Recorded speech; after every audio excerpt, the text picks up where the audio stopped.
All right, everyone, it is Jumbo Shark 19, and I am back at you with another Dokkan battle video. And this time we are doing another one of kind of these commentary videos where I came up with a topic and I really want to talk about it.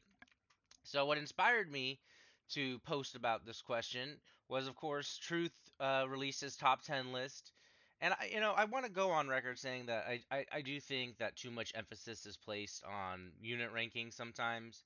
But at the same time, like they are fun to talk about. It does give something to talk about. And, engagement wise, people really like to talk about it. So, but I do think people focus too much on rankings sometimes, and it can hurt the community and it can hurt the discussion a little bit. But so I saw this list, and the big thing, right, that we notice is that Beast, at least in truth size, has been overtaken. Beast is no longer number one. It is now the LR Super Saiyan Trio. I'm not sure exactly what we're calling this unit yet, the nickname, but the physical trio is kind of what I've been calling them. And so that inspired me to ask the question of what are your arguments for either Beast or the new LR Super Saiyan Trio as the number one unit in the game? This might be used for a video. And now it seems like a simple question, but the thing is like there's a lot of controversy around this issue right now about whether or not Beast is more, versatile, has a better team protector ability, is the overall better unit, overall better team, are some arguments I've been seeing. And then you have the physical trio, who I think, I mean, just in all honesty, I mean, their ability to revive dead units. I mean, we're talking units that no one ever thought of using again, at least until they're Easy A, or some of them already were Easy A'd and were collecting dust. And the fact of the matter is that now you can use them again. Now they have value, and I think that's a really big argument. But before, I'm getting ahead of myself a little bit here. So I went into this and I wanted to get comments and people's reactions because, again, to a lot of people, it's very valuable to know which unit's number one, which unit's number two.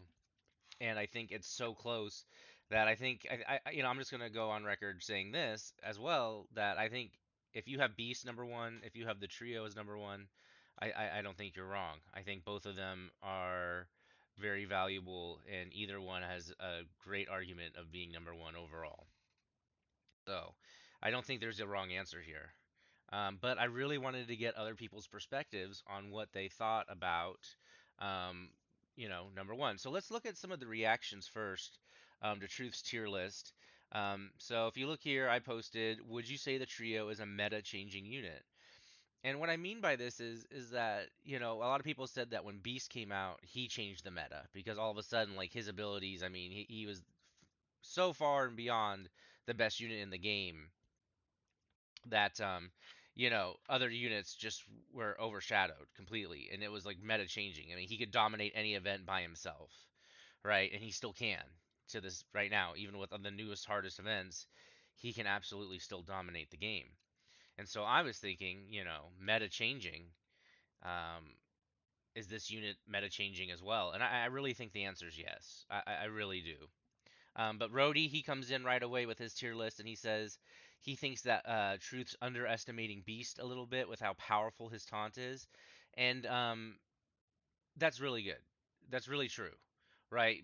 One of the most powerful aspects of Beast's ability is his taunt and getting all the attacks towards him. And he's basically defensively invulnerable for the most part. Depending on when you use it in the fight, he can either be very vulnerable, not I shouldn't say very, but he can be vulnerable or he can be, no worries at all. It just depends a little bit if he still has his passive up or not. But Rhodey comes in also saying, sure, the trio brings a bunch of mid units back into the meta. I think that's underselling it a little bit. I mean, mid, for sure. But I mean, I would say like a lot of them were just dead in the water, DOA, never to be used again by people. I mean, let's be real. Tech Bardock, I used Tech Bardock. I saw Vector use him first, and I'm like, nah, there's no way. Like, as a huge Bardock stan, like, I was like, there's no way Tech Bardock is usable now all of a sudden.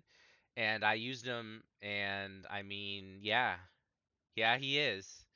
And so I wouldn't say Tech Bardock was mid. Tech Bardock was horrible, and I say that as a Bardock stan. But whatever, we're fussing over nothing here. Um, but he says, that doesn't make them better than an insane unit that's on a team that's already insane.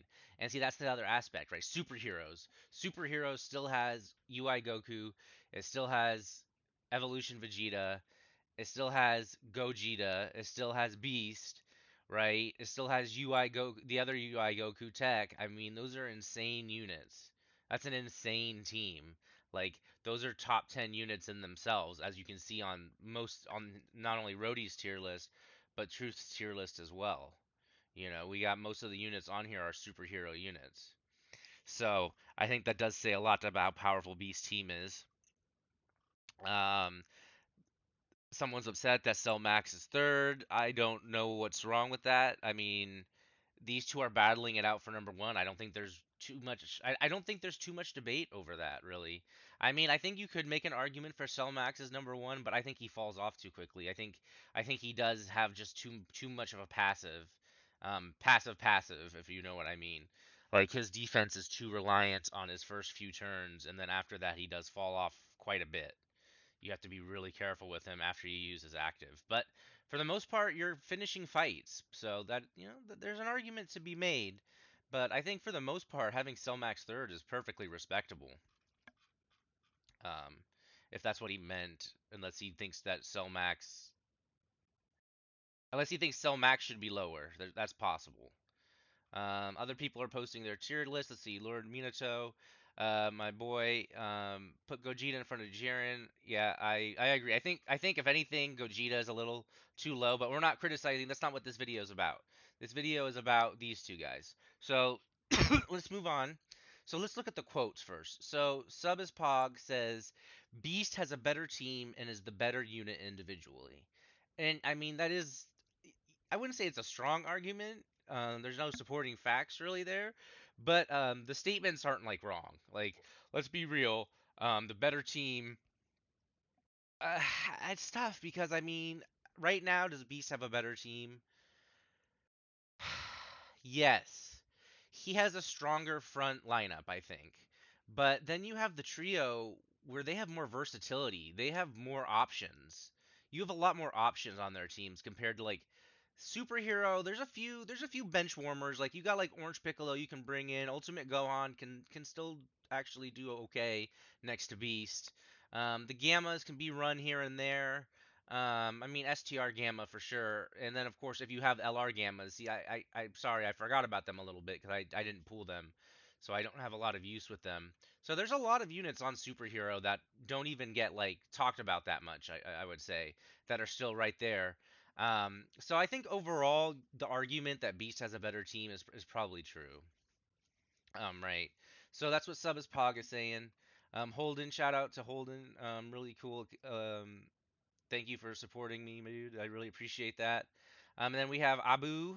So Abu comes in and he says, Beast and the trio can be the best rotation in the game, but there isn't a good movie hero lead unit. Once we get that, hopefully for part two, people will reclaim Beast back to the number one spot. Okay, that's a good point. If we have a movie hero lead, I mean that's gonna put Beast on the team. Like that's gonna make it insane. So I see what Abu's saying there. I think a movie hero team, but I mean, are they gonna give another movie hero lead after we already got a bunch of them? It's possible. It's possible. It's carnival. It's gonna be a carnival, right? It's most likely. It depends. It depends if they do a double super again, because hopefully they make the Dokkan Fest extreme. But it really depends. But I see what Abu is saying. Beast getting a new superhero leader that I mean that oh my goodness, because they're on movie. I mean it's just insane because they are on movie heroes. We just need a better lead. Hmm. Would that make Beast number one? Again, that's a good question. That's a good question. But by saying that, I think Abu's saying that right now the trio is number one. I think so. But I don't want to put words in his mouth. That might not be what he meant.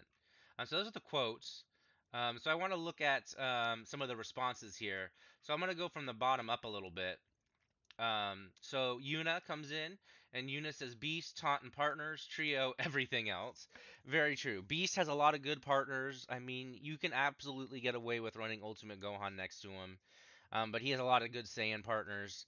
The trio, I mean, you're right. Everything else, I mean, their support, their damage reduction. I mean, they are squishier than Beast for sure, in my experience, and also the experience of others that I have seen and read about. The trio they're a little squishy. They can be a little squishy before they super. Once they super, they're in the clear. But with their support, their links, their team, it's pretty good. I would say Beast has the better teams, probably. I don't know. Overall, ooh, because I mean, you got Tech Vegeta. I mean, it's tough. It's tough. So Shook comes in. And he says, I think it depends on how you look at it. He says, Beast performs good on any team you can throw him on. He's versatile and easy to use. Okay, very true. That's the one thing about Beast, right? Is he's so versatile and he's so easy to use. You just throw him on any team that he can be on and he just takes over. Absolutely. And I think with the physical trio, you have to team build a little bit smarter. You have to really build around their support and build around the movie heroes a little bit more. So I think that is a con a little bit. Then he goes on and says that the physical trio can work on many teams too, but their number one contender performance is on their own team. Yes, Beast is best in versatility in the trio. He continues on, is the best at their peak. It depends on what you value more. And I think that is true. It depends on what people value more. Um, Versatility or the support. I mean, I don't know. They're both versatile in different ways, right? It just depends on how you support. Like, do you value Beast's versatility on you can just put him anywhere and he takes over, or do you value the versatility of the trio being able to revive dead units? At least for me, that's kind of how I see it. Okay. So Uno comes in and he says, I think either have a strong case. There's no clearly defined number one at the moment. Beast is still better defensively, I would say, yes. The taunt is a stronger mechanic than anything the trio has access to. I don't think I agree with that. I think the support is right on par with the taunt, what it can do. And I mean, really, when you look at it, the support is ongoing. The support is ongoing as long as you have the right rotations, and you meet the requirements, right? Unlike Beast's taunt is once. You use it once and that's it. The support is ongoing, right? And it's for multiple turns as well. I think that's something to keep in mind. Superheroes under Double Beast is also still the strongest setup comfortably. I don't know if I disagree with that. I mean, that's a really good statement to make. Running a Double Beast superhero team, there's no fear. There's no fear at all. Running the trio, you can definitely get stomped a little bit if you don't attack first. And depending on the setup, it is iffy. As much as I love to say that they revive a lot of units, you still have to be careful with them, and many of those units cannot survive supers. They can just take the normals now. So, that is something to keep in mind. I love this one. I love this comment from Gerald. Beast is number one because I don't have the trio. Understandable. I think anybody would feel the same way for sure. WTRK or Woo, that's right. Oh, I guess Woo, that's right. Yep.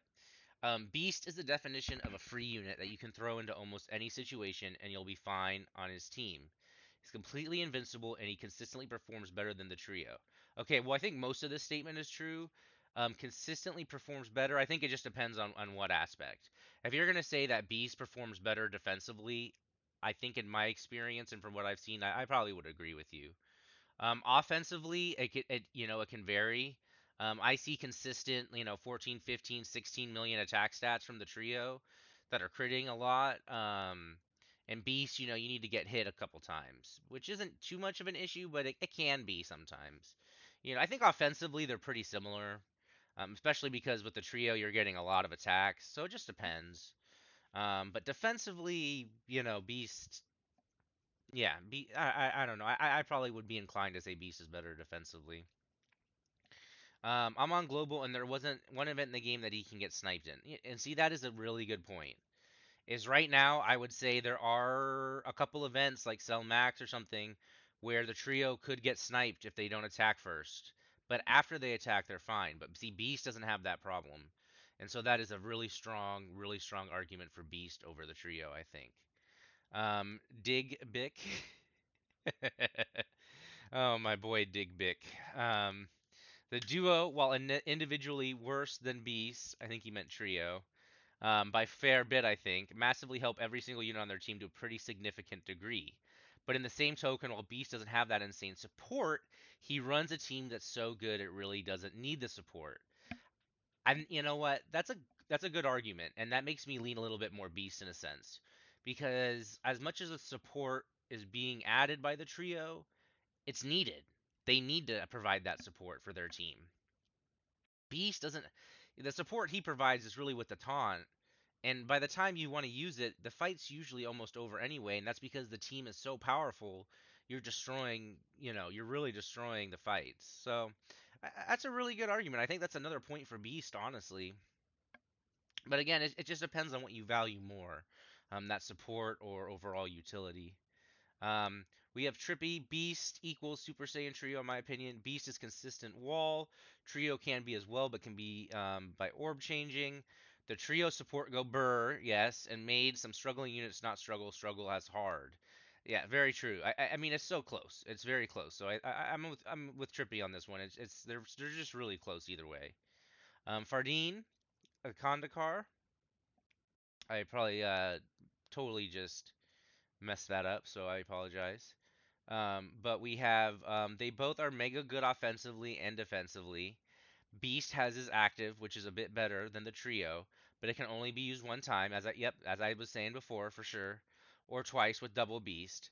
The trio makes the whole team look completely different from turn one to the end of the fight. And that's a big point. The trio makes the whole team look completely different from turn one. So I think that's definitely a point that you go to the trio is that they're a little bit better performing in longer fights, for sure. Once Beast loses his intro, which with his team hardly happens, to be fair, right now with the way the events are, even with the longer events, you're just going through them, you're steamrolling them for the most part. But that is a concern to have. That is a part. That is an aspect to factor in. So definitely a point for the trio there, I think. Mr. Leahy, Beast is a mountain of defense, but the Super Saiyan trio are offering a complete transformation of the landscape of character performance. Yes, absolutely. To the point, impossible setups on other teams are now viable. That's where I stand. That's really where I stand at the heart of this, and where I really like is that just what he's doing, just what the trio is doing to the overall game as a whole is really insane. Really insane. Sean, they truly make the units around them feel way better. I think he's talking about the trio here, but I'm not sure. Oh, my boy Deku, the controversial Deku. Neither it's Cell Max then the trio. So he's coming in. He's saying no. Cell Max is number one. And again, I think you can make a really strong argument for Cell Max. I just don't think. I think it's. I just don't think he's there because he just falls off so much. But some Cell Max representation for sure, for sure. Let's see, how many more do we go? Okay, we're almost done. We're almost done. So my boy Shrimp Limpati, Lim, Limpati D. I don't know. I just messed that up. But neither because the OSTs aren't the best. We have Ghost DB.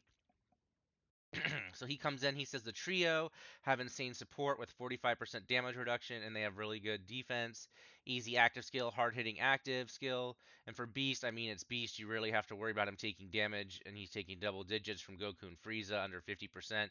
I mean, that's the thing, right? Beast can take a 3 million super and just tank it. So defensively, Beast I think has him beat out a little bit for sure. Celtic Link on YouTube, my boy Celtic Link. Beast does he does what Beast does he does well while also protecting the team for one turn.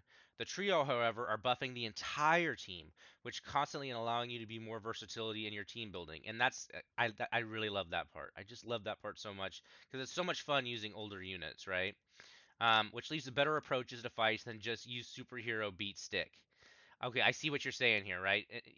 Although superhero might just be the best team, that's not maybe the most fun way to play, right? Being able to use older units in different setups, and the fact that the trio is allowing that, if you value that a lot, that's how they're number one. That's how they're number one. Super Chow. From my experience, Beast doesn't die and has a power gaping team. All right, my headset turned off there. The trio does die and has a team that's power gapped. Um, I mean, he's not wrong. In my experience as well, the trio does die where Beast doesn't. Um, I don't think the team is as power gapped as you think, though. But that's I don't know that could easily be debated for sure, for sure. My boy, the sweet bro, 27 says it depends on what you value more: support that makes your entire team tankier, or a unit that can protect an entire rotation. Very true, very true. Again, it's up to really what you value more. It's just your opinion. It just comes down to your opinion and what you really believe in. Leader skill goes to Beast. Damage is a toss up. Tanking is probably Beast. I would agree. And support goes with the trio. Yeah, so those are really good write up. That's a really good summary, honestly. Um, you have Z Hall trios on video taking 200k from a normal, not happening with Beast. Very true. Beast also protects the entire team, but again, I think you could argue that the LR trio does as well. And Beast protects the entire team with his taunt, which is only usable once. But again, with his team being as powerful as it is for right now, that is fine. So I see both sides of it, if that makes sense. Holden, my boy Holden, comes in. He says Beast Gohan's team has 2 turns of free invincibility by just him alone. Yes, if you're running both of them, yep, you have 2 turns of invincibility with his active. Couple this with his unaged slot 1 defensive prowess, along with his above average damage output, and it's easy to see why he's #1 by himself alone. Okay. Oh, let's see.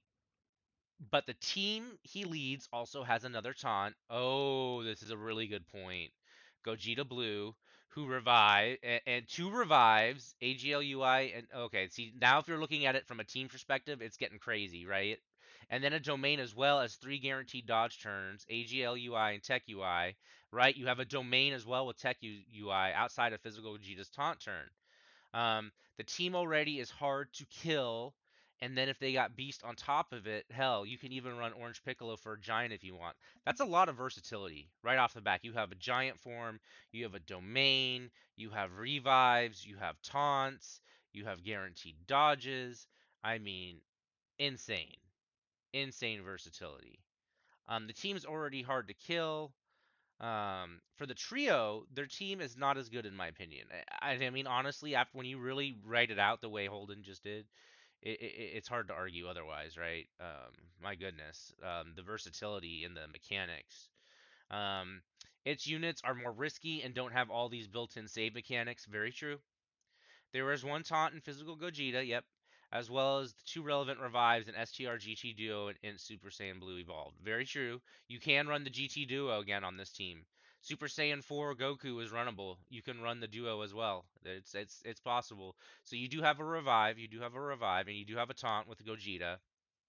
Um, but then he continues. He says the insane defensive support the Super Saiyan trio provides is what makes the team able to compete with other top tiers. The Int Super Saiyans are now dominant again. Physical Buu Duo are dominant again. STR GT Duo is back with a vengeance. Very well said. Physical Gogeta looks like completely other unit with the fucking Giga Juice, and AGL Broly is the same way.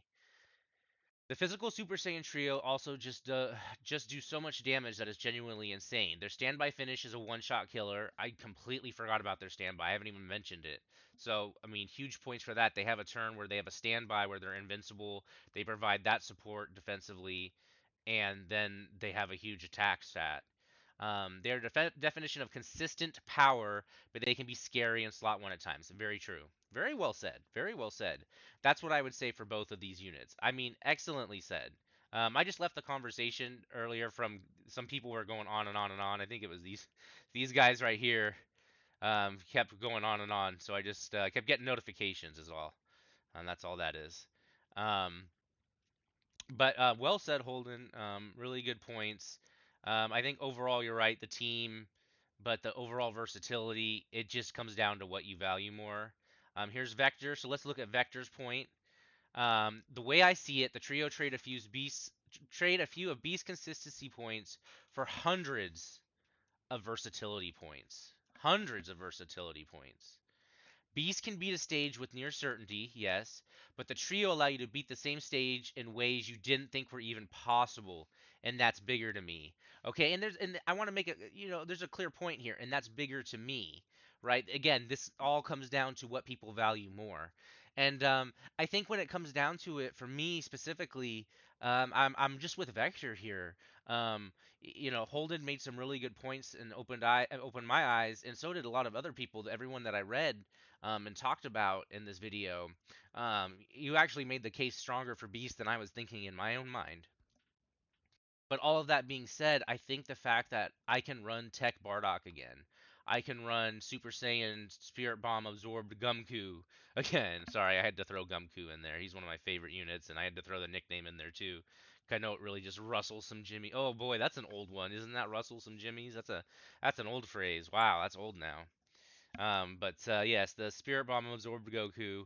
I mean, you have the Boo Duo, the GT Duo.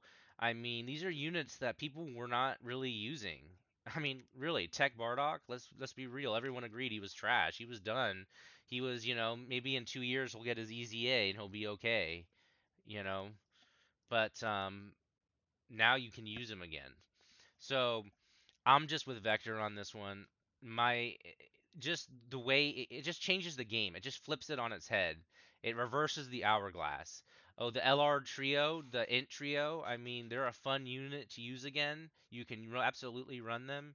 So I just think that overall versatility is what really pushes the needle. I think Beast has a lot of strong arguments. He has a better team. He's better defensively. He's very versatile as well. I mean, his team and the versatility of his team weighs a lot in his favor. But I think just the versatility of the support and being able to use those other units, I don't know what else there is to say. And then of course you do have the awesome standby, which gives even more support and then does a ton of damage in return. Like I'm seeing 99 million crits. Like, and it's not like shenanigans. It's not like running Kid Buu or something without you're not running items. Like you're genuinely just getting 99 crits with him built up. So he's powerful defensively and offensively. So let me know what you guys think in the comments for sure. I think either way, you're not wrong. I think if you think Beast is number one, I know this is going to be disappointing for some people, but like I really think it could go either way. I think if you think Beast is number one, I think you're right, and I think if you think the trio's number one, I think you're right. Personally, I think I have the trio at number one, but Beast is definitely a little bit stronger than I was thinking. I know that sounds crazy, but he's a little bit closer than I was actually thinking going into this video after reading these arguments, after reading these discussions. And I think that's what's important. That's why I like doing these videos, because it opens your minds to new perspectives. So I think that's where I'm going to end it, you guys. Until next time, it's been another Dokkan Battle video. It's been Jumbo Shark 19. Have a good one.